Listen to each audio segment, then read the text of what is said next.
आम्ही पराभव मानत नाही असं राऊत म्हणालेत। आम्ही चांगल्या प्रकारे लढा दिला। प्रतिकूल परिस्थितीत ठाकरे बंधूंनी 71 जागा जिंकल्या। आम्हाला सोडून गेलेले सर्व नगरसेवक पराभूत झालेले आहेत असं राऊत म्हणाले। बहुतेक सर्व नगरसेवक जे आम्हाला आमच्याकडून फोडले, शिंदेकडे गेले, ते सर्व पराभूत झाले। आम्हाला दोघांना मिळून म्हणजे माननीय राज ठाकरे आणि माननीय उद्धव ठाकरे यांना मिळून आम्ही 71 जागा जिंकलो। या सर्व प्रतिकूल परिस्थितीत मराठी माणूस आमच्या मागे ठामपणे उभा राहिला।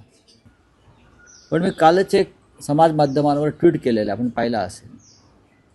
एकनाथ शिंदे जयचंद झाला नसता, जयचंद माहिती आहे ना, हां, ज्याने महाराणा प्रतापचा घात केला, एकनाथ शिंदे जयचंद झाला नसता तर या भाजपच्या 100 पिढ्या उतरल्या असत्या तरी या मुंबईवर भारतीय जनता पक्षाचा म्हणजे महाराष्ट्र द्वेष्ट्यांचा महापौर बसला नसता आणि झेंडा फडकला नसता।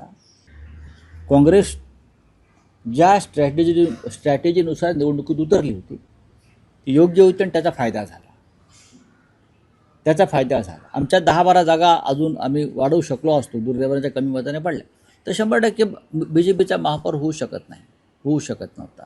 पण तरीही आम्ही एक प्रबळ आणि मजबूत विरोधी पक्ष महापालिकेत शिवसेना, महाराष्ट्र नवनिर्माण सेना, काँग्रेस आणि इतर सगळे आम्ही भारतीय जनता पक्षाच्या तोंडाला फेस आणू, त्यांना मुंबई अडाणीच्या घशात कोणत्याही परिस्थिती घालू देणार नाही।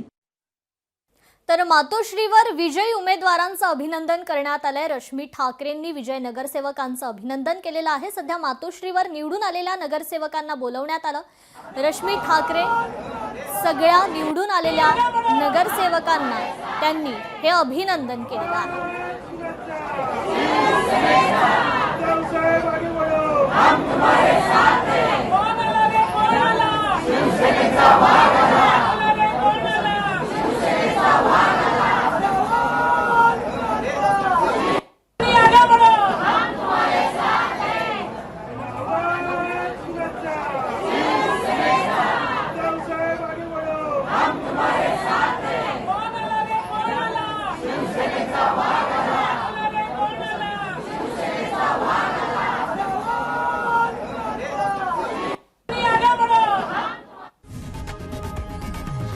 लोकशाही मराठी ऐका, पहा, जागरूक रहा।